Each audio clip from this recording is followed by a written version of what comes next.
Prime Minister. Good morning. Thank you so much to be with us today. So we are going to do it in English after those three languages introductions.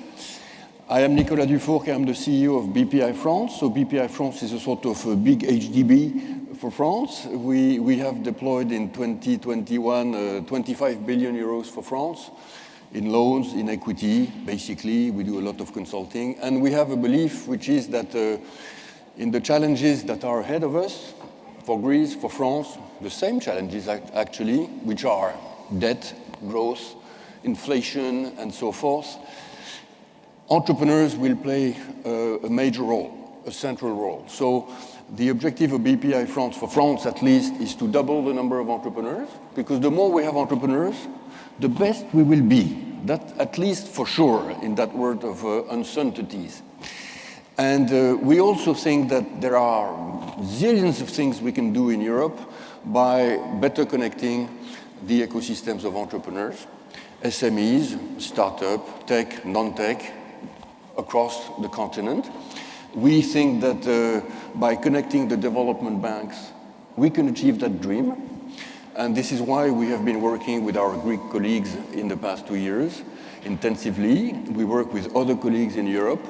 And we have that vision that if we were to have very strong development banks across the continent totally working together, we would increase the GDP of Europe, certainly. I don't give a quantum. I'm in presence of the European Commission. Thank you to be present today. And we have 10 nationalities which are present through their development banks with us this morning.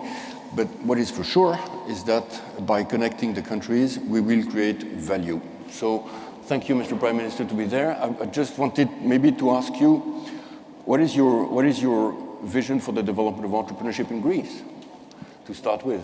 Well, first of all, congratulations on the signing of this important agreement. I do need to point out that it is taking place in a historic venue. This is a venue where 43 years ago, the accession of Greece into the European Economic Community was actually signed. And the initiative to bring together development banks from various European countries seems to me to be a very sensible idea. I would also like to congratulate the Hellenic Development Bank and its ecosystem for the great work they have done in very, very difficult times.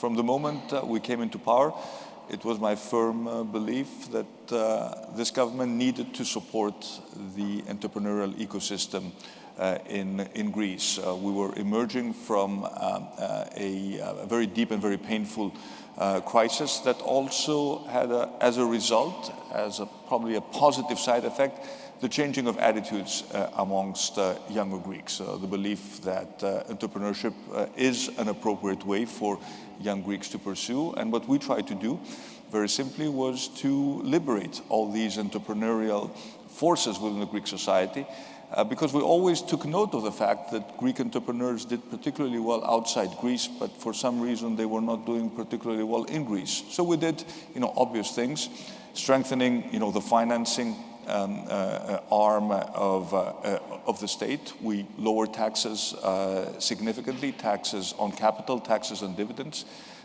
taxes on labor. We simplified regulation.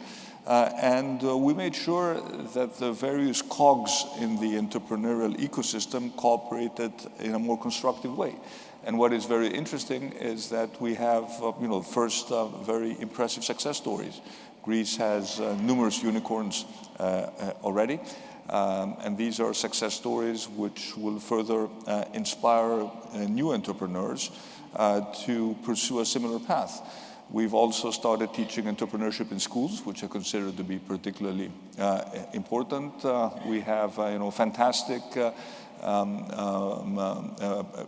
public-private initiatives, such as the Junior Achievement Competition, which fosters this entrepreneurial spirit at a much younger age. And overall, I am, very, very confident that this entrepreneurial ecosystem is really going to take off. And our goal is that at some point in the not so distant future, technology should contribute 10% of Greek GDP, and this is perfectly doable. If you look at sectors such as big data, such as clean tech, such as fintech, lots of very interesting things are happening, and foreign investors are taking notice of what is happening in Greece, and Greek companies are beginning to attract significant capital. So people are actually voting with their feet. They believe in this Greek growth story, and at the end of the day, our main goal was always to foster a sustainable growth. A sustainable growth needs to be led and needs to be driven through private investment. And in spite of all the difficulties that we had to deal with, including the most recent, war in Ukraine, we remain committed to the goal of creating sustainable growth in Greece in those sectors where we can be competitive. Absolutely, and I must say we're all extremely impressed by what's happening here and the capital inflows, which is a consequence of the rising reputation of the ecosystem of Greece, that's for sure. Now the question for us in France through BPI, and I suppose it's the same in Greece and other countries, is how to accelerate that, to be at par with the reality of the challenges that we have ahead of us. So I must say that the development banks are generating multiplier effects on the market, which are extremely important. So maybe you could tell us how you see the future of the public intervention in Greece to accelerate the movement in the country. I'm sure you'll have a chance in the panels that will follow to discuss in more detail what we're doing on that front. What I can tell you is that when we took over, the development bank was essentially a shell without any real content. And in less than 3 years, it has established itself as a very, very important presence in Greece. Also very useful during COVID, where we supported Greek businesses in order to make sure that we protected jobs. But now, as we move out of COVID, I think the potential for initiatives, both on the debt side but also on the equity side, are very significant. And for me, this is also a very interesting personal story, because some of you may know that I started my career in Greek business, in private equity and venture capital in the late 90s, the early 2000s. At the National Bank of Greece, we set up the first technology fund at the time, the first incubator. Maybe we were ahead of our time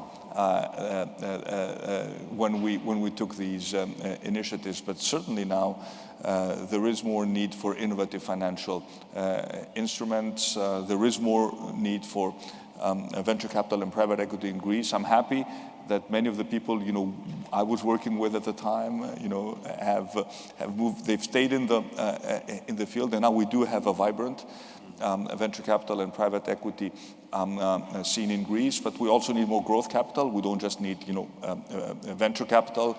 We've made it more attractive for angel investors to invest at the very, very early stage in Greek startup companies. But I also do believe that there is a lot of potential for mid-cap Greek companies to attract equity capital and to sort of make the next step forward. These are companies that have been able to survive and thrive during very, very difficult times.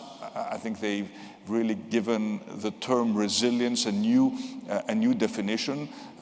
They are present in various different sectors of the Greek economy, and they're looking to grow. And if you look at the big trends, one of them I think is going to be the consolidation of supply chains and sort of the concept of strategic autonomy, and this whole idea of reshoring. Greece is strategically positioned to take advantage of these trends, and as also many European or French companies will be looking to strengthen their supply chains closer to home, and as they start looking less at Asia and more at Europe, I really encourage you to take a very close look at what is happening in Greece. And also when we look at new sectors where we can add value, look at the renewable sector. For example, we want to contribute more to the value chain of renewables. We will be publishing, for example, in the next month, our new legal framework for offshore wind.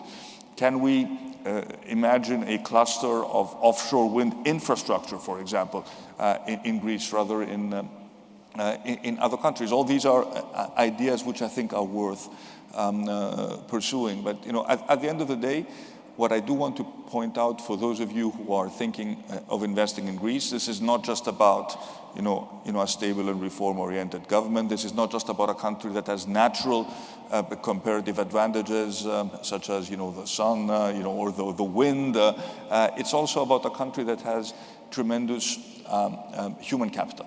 And this is particularly important for me. If you look especially at the tech sector, I think what many foreign companies saw in Greece was the quality of our engineers.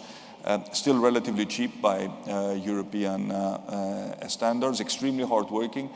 Every single company that has invested in Greece has only good things to say about the human capital of the country. And the other dimension which you should not forget is that Greece, quote unquote, lost 500,000 young people who left during the crisis. These are extremely talented young risk takers who left Greece, and for the first time they're looking to return to Greece. So in this global competition for human capital, we have an advantage that we have Greeks who are outside Greece who want to return to Greece now. And I think this puts us in a relatively good position. But at the end of the day, for us, the real goal is to make sure that we stay the course. We deal with lots of crises, the recent one being particularly challenging when it comes to energy prices. But at the same time, every crisis is an opportunity. And when we look at what's happening with energy now, of course, in the short term, we will support households and businesses to absorb as much as we can from the increase in price. But at the end of the day, the concept of the green transition becomes more important, not only from a climate point of view, but also from a geopolitical point of view. We need more energy independence. In 2 days, I will be going to Western Macedonia, which was the area where we traditionally extracted lignite, to inaugurate the biggest photovoltaic plant currently in operation in Greece. So every crisis presents opportunities, and my encouragement to, especially to foreign investors, is to take a good look at what is happening in Greece, because you will find, I think, extremely interesting opportunities, and I think also qualified people on the finance side, but also at the level of the government, to support you in terms of exploring what is happening in the Greek market. I can tell you that in the portfolio of BPI, I mean, we have equity shares in 1,000 companies in France. So there are a lot of them which are interested by Greece at all levels. Some very big listed French multinationals are working on Greek projects. Yeah?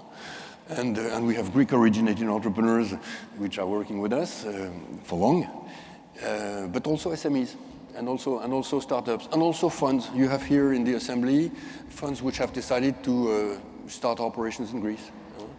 So I think that's very good news.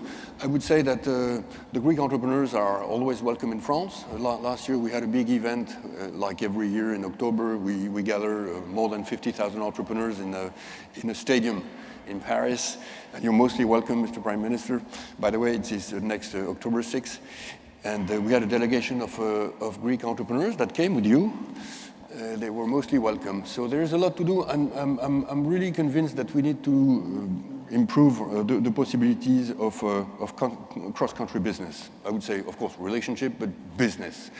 To the point that we should have the ambition to have a Franco-Greek, German, Franco-German, Danish, Greek funds with multinational teams people which are working together, sharing different cultures with a portfolio which is spread across all the countries. So that may be the good moment, because we are running out of time, to re-say that today we're announcing the agreement that we have signed with the HDBI, with TC, with Ex-Fonden, with KfW and Bpifrance to deploy 3.3 billion euros of growth capital across the continent, collaborating on the deal flow, sharing the due diligences. And again, that's the main word of today, accelerating the stance and the process of instructing the deals to the most benefit of the entrepreneurs. And if I can add one final point, I think you're right to point out that we need to look more systematically at cooperation, cross-European cooperation at the level of SMEs. The big multinationals, the French multinationals, they have been present in Greece. I think they know the landscape pretty well. But if we are to talk about a true European common market, it is the SMEs that need to get into closer cooperation. And right under the big multinational, there are thousands of companies in Greece and in France and the other European countries that are present, that need to understand that at the end of the day, investing in another European country should be very natural to them. It should not be something very, very complicated. At the end of the day, this is our common market. This is our advantage. We need to create scale at the European level. We're not there yet. If you look at all the stats when it comes to the big tech companies, it is worrisome. But scale is going to start by cooperation at the smaller level. That's where the new global players will emerge. It's a new epoch. That's what Emmanuel Macron said 2 days ago, by which before everybody wanted to go to China or to Brazil or to India, far away as possible. And now we're rediscovering the neighbors. We want to do business with you guys. You want to do business with us. And this is the future for Europe. That's what we want. Growing together. Thank you, Mr. Prime Minister.